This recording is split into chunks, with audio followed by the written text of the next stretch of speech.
E aí, pessoal, como vocês estão? Cá estou eu para a nossa segunda aulinha, né? Desculpem a demora, tá, gente? Mas é porque minha vida tá acontecendo alguns problemas. E aí, eu meio que atrasei a aula de vocês, me perdoem. Mas próxima semana, quarta-feira, nesse horário já estará postada, tá certo? Gente, essa aqui é a aula 2, tá? Continuando a parte de ângulos e introduzindo a parte de triângulos.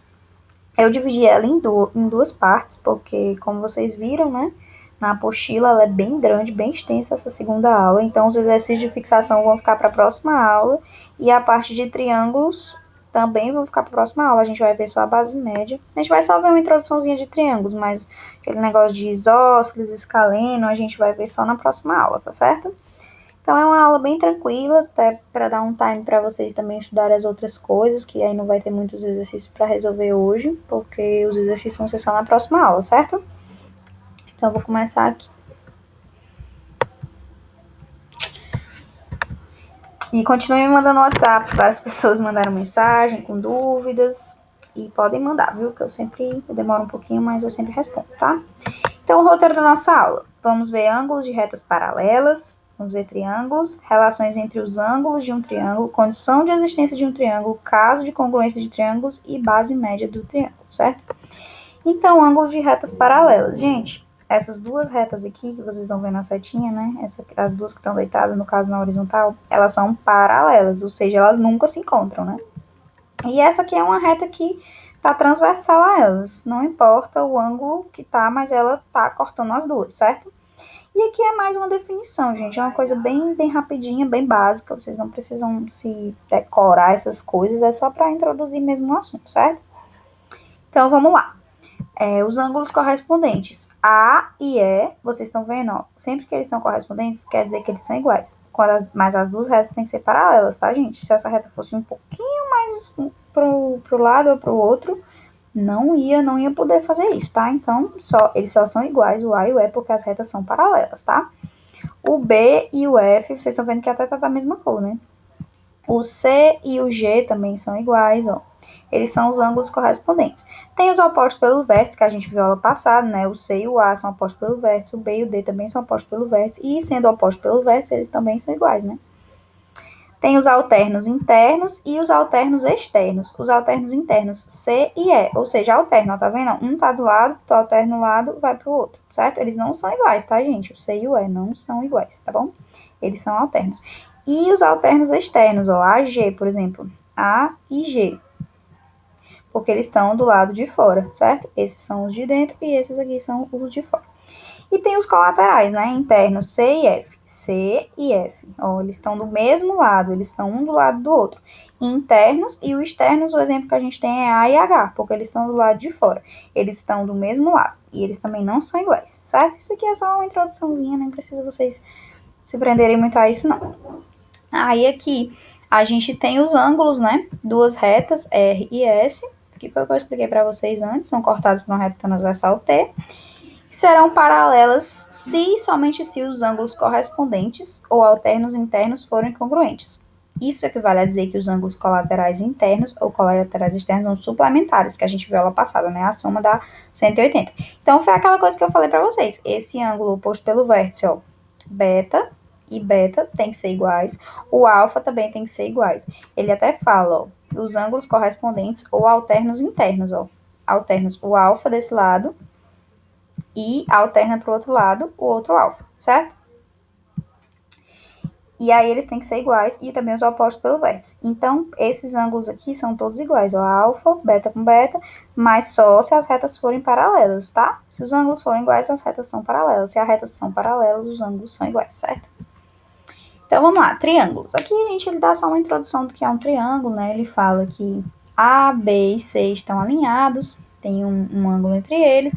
Isso aqui a gente já sabe, né? O que é um triângulo é uma coisa que tem os três lados, certo? E aí ele diz que tem três vértices, tem três lados, três ângulos internos e três ângulos externos.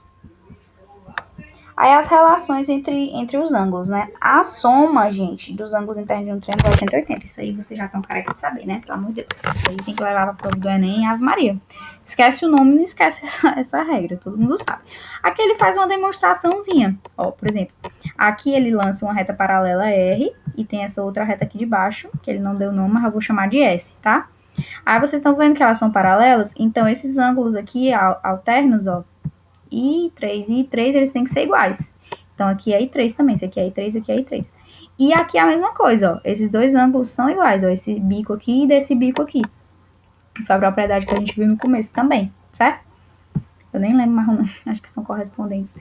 Enfim, aí I1 e I1. E aí ele prova que essa linha aqui, ó, isso tudo é 180 graus. Então a soma dos três é 180. Mas enfim, vocês não precisam saber da demonstração, certo? A segunda propriedade. Cada ângulo externo de um triângulo é igual à soma dos ângulos internos não adjacentes. Então, ó, I1 mais I3, I1 mais I3, certo? I2 mais I3. Então, cada ângulo externo é igual à soma dos ângulos internos não adjacentes. Mas isso, gente, também, vocês não precisam se prender muito a isso, não. Sabendo que é 180 graus, o resto vocês tiram de letra, tá? E a soma dos ângulos externos é igual a 360 graus, certo? E a condição de existência de um triângulo. Gente, eu nunca vi o Enem cobrando isso, de condição de existência. Mas eu já vi em uma prova, de um simulado e tudo, mas é bem simplesinho, tá? Para um triângulo existir, cada lado tem que ser menor que a soma dos outros dois. Então, por exemplo, o lado C tem que ser menor que a soma de B mais A. Ó. C tem que ser menor. Isso aqui tá errado, aqui é para ser um B. A mais B, né? Aí o A tem que... O A, por exemplo, tem que ser menor do que a soma de C e B. Eu vou mostrar um exemplo para vocês aqui no próximo slide, que vai ficar mais fácil de entender. Mas, enfim, é isso. Cada lado tem que ser menor do que a soma dos outros dois lados. Isso é a condição para um triângulo existir, certo? Aí ele dá aqui um exemplo. Qual é o valor de x para a condição de existência? O 4, que é um lado, tem que ser menor que a soma dos outros dois, que x mais 9. Então, aqui ele está resolvendo na equação, né? Então, o x tem que ser entre 5 e 13, certo? Aí ele só diz, ó, que é múltiplo de 3, o x. Por isso que ele falou que pode ser um desses três valores, 6, 9 ou 12, porque são os múltiplos de 3 que tem aqui dentro. Mas, enfim, no resultado da equação, o x tem que estar entre 5 e 13 para poder existir um triângulo, certo? Mas isso aqui também é só uma besteirinha, não precisa vocês tentarem muito. Aí aqui, gente, a gente tem os casos de congruência de triângulos, que é aquele lado, ângulo, lado, ângulo, não sei o que, né? Vocês lembram? E aqui o primeiro caso, a gente tem lado, ângulo e lado, que é o caso L a L, certo? Então, quando eu tenho um lado igual, um ângulo igual e outro lado igual, então os triângulos são congruentes. E o que são congruentes, eles são iguais, certo? Então, por exemplo, de B até A e de Q até P é o mesmo tamanho. Vocês estão vendo, então, três setinhas aqui, mesmo tamanho. Esse ângulo aqui do vértice A e o ângulo do vértice P também é igual. E de A até C é igual a P até R. Então, o triângulo, eles são congruentes, certo? Ou seja, dois lados iguais, que é o L, e... Meu Deus, tá me ligando, peraí. Que é o L, e o outro aqui do... Gente, só um minuto, tem uma pessoa me ligando, um instante.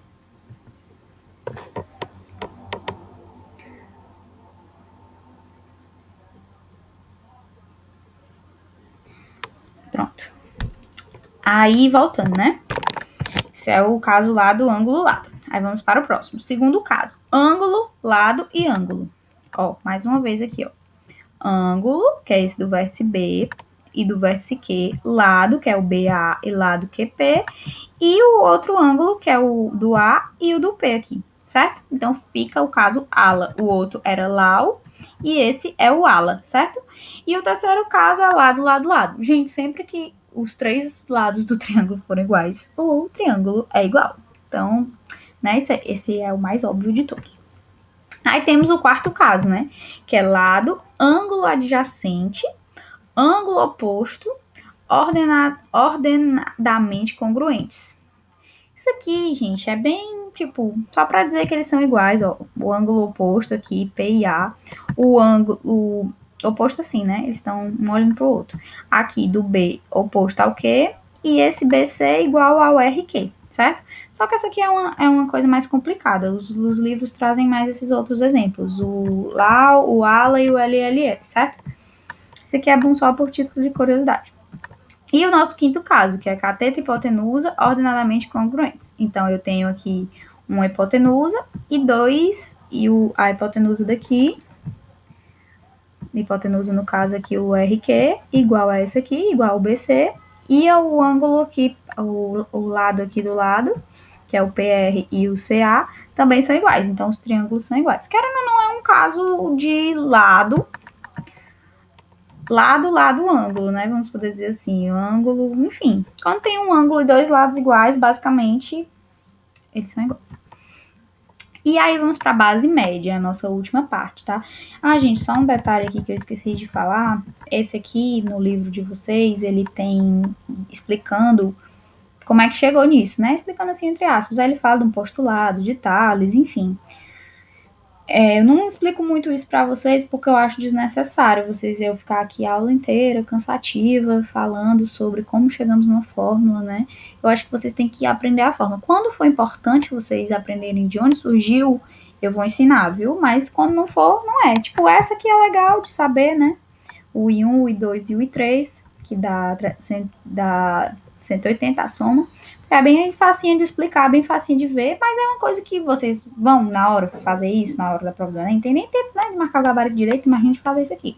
Então é mais, algumas coisas né, não digo nem decorar, mas é botar no sangue da gente, saber que a soma dos três ângulos internos de um triângulo é 180, você tem que saber. É melhor esquecer a identidade do que esquecer isso, né, pelo amor de Deus.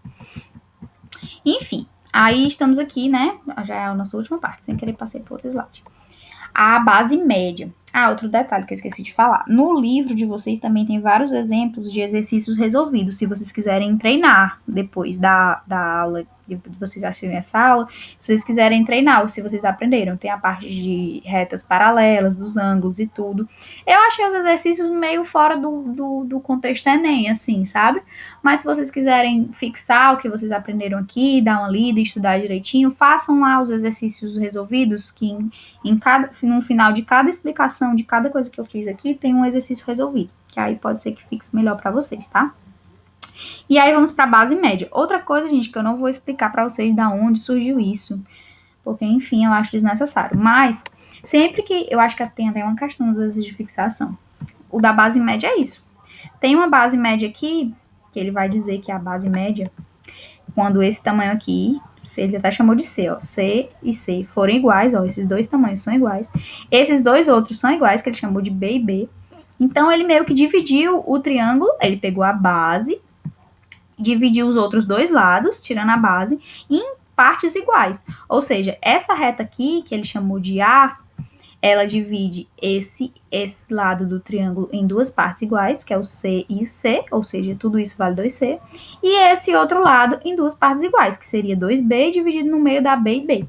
Quando isso acontece, gente, essa base aqui vale um valor, e a base do triângulo vale o dobro do valor, certo? Então, basicamente, essa é a nossa propriedade da base média, tá? Então, essa foi a aulinha de hoje, tá? Eu resolvi dividir em duas exatamente para não ficar muito sobrecarregada, até porque a gente tem tempo. Eu acho que temos três ou quatro aulas, acho que 3 aulas para dar nessas primeiras semanas. E também para não sobrecarregar vocês, porque vocês têm outras matérias. Então, tentem fazer os exercícios lá resolvidos, tá? Qualquer dúvida vocês me mandam. E é isso. Um beijo e vai dar certo.